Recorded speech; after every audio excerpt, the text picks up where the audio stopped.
Pat, do you have any idea how it got here? I mean, it wasn't. I know Dwayne talked about money and respect levels and things of that nature, but in the end of the day, 42 here versus 47 in Illinois, it kind of works out tax-wise to roughly the same number. So it couldn't have been.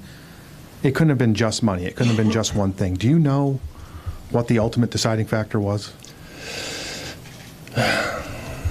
You know, you get to a point, I think, as a man in your life where your thinking and thought process change. And they change on the circumstances. They change on the present moment. They change on the future. They change on what's going on, or you get locked into them. And so I keep talking about how he was thinking, I think, and how I was thinking at the time. And so, but you are what your thoughts are. And if his thoughts are where he was at that point where money wasn't the issue, then it was something else. And then, you know, that is where we both failed then.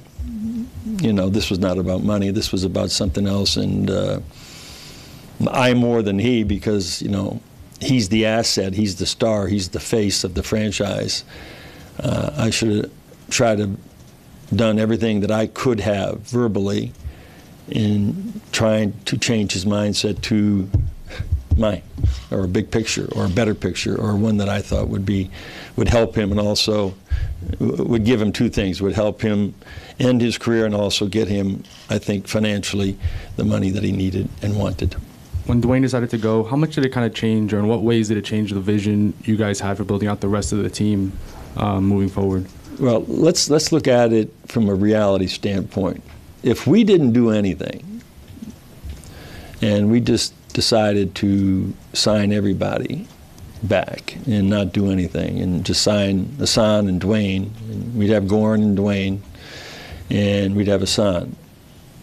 And Lou, you know, I mean, there's no way when Lou told us that he got $76 million or $72 million that, you know, that was, you know, that train just left the station.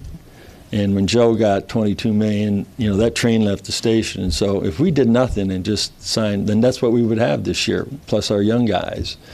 And then we would have a room, you know, exception. You must, I think it's almost a fiduciary responsibility on my part to keep us in the game of being able to have an audience with a Kevin Durant. I think it was a long shot for us, especially after CB went down. And so from that standpoint, I'll never ever not take, you know, an audience with a free agent who calls and says, we'd like to talk to you, or vice versa.